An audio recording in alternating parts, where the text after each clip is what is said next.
pagi, salam sehat dan salam sejahtera buat kita semua. Jadi sebelum saya menjelaskan tentang dampak negatif, positif dan negatif dari perkembangan iptek dari berbagai bidang, ada di bidang pertanian, komunikasi dan informasi, kesehatan, ekonomi, dan budaya. Dan yang kedua, saya akan menjelaskan tentang perlindungan dan penegakan hukum yang ada di Indonesia. Jadi, sebelum saya menjelaskannya, saya akan memperkenalkan diri saya seperti pemakai kata saya. Perkenalkan, saya Deswari Natalis Tanggang, kelas 12 perhotelan. Mari kita simak penjelasan berikut. Dalam pemanfaatan iptek dalam bidang pertanian ialah memiliki dampak dan positif dalam menggunakan kemajuan iptek tersebut di dalam bidang pertanian. Seperti dampak positifnya ialah yang pertama itu mempermudah kerja petani. Tentu benar, karena pengaruh yang positif dalam perkembangan dan kemajuan pesatnya iptek di dalam bidang pertanian yaitu bisa kita lihat dari berbagai peralatan dan perlengkapan pertanian muncul yang telah dipergunakan.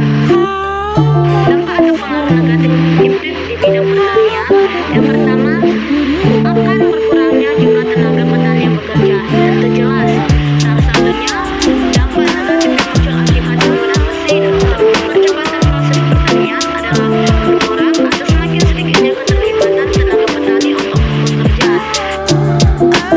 Yang kedua, ada dampak positif dan negatif dari perkembangan iptek dalam bidang perekonomian, yaitu dampak positifnya ialah terjadinya industrialisasi.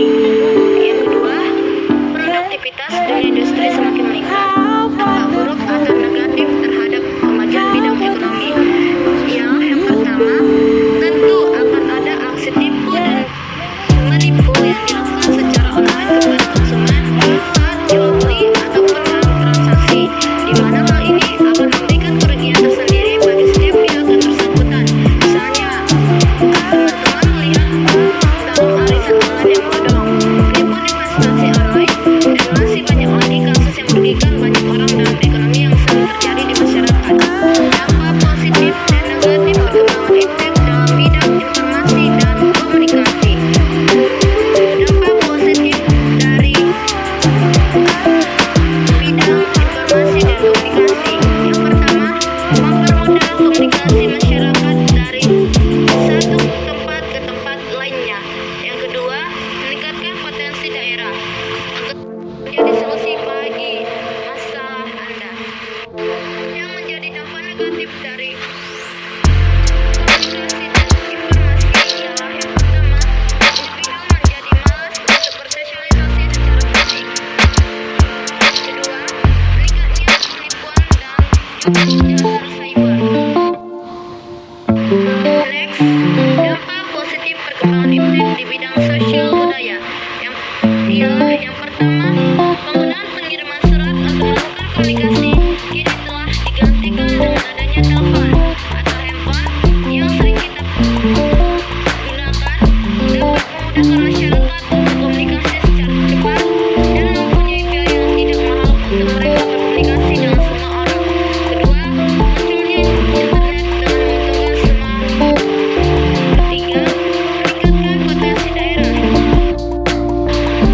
Dampak negatif dari bidang budaya yang pertama, perubahan budaya. Perubahan gaya hidup dan tata nilai masyarakat adalah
konsultan online, maka kita tidak lagi membutuhkan waktu yang lama untuk menunggu giliran di tempat layanan kesehatan.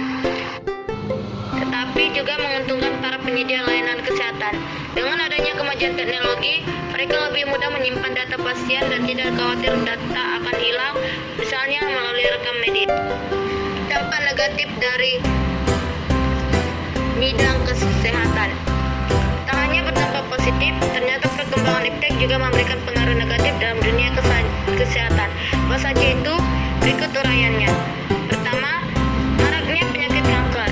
Penggunaan alat-alat kesehatan yang semakin canggih saat ini ternyata bisa menyebabkan penyakit kanker.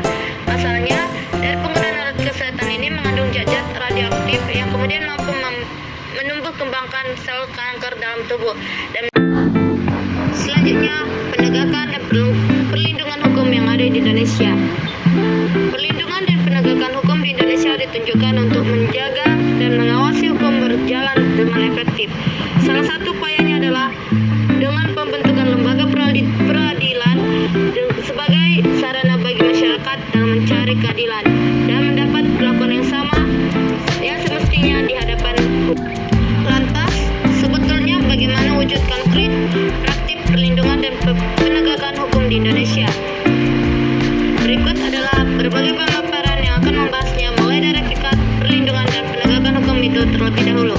Hakikat perlindungan dan penegakan hukum. Perlindungan dan penegakan hukum pada hakikatnya merupakan usaha yang dilakukan agar hukum dapat berjalan sebagaimana mestinya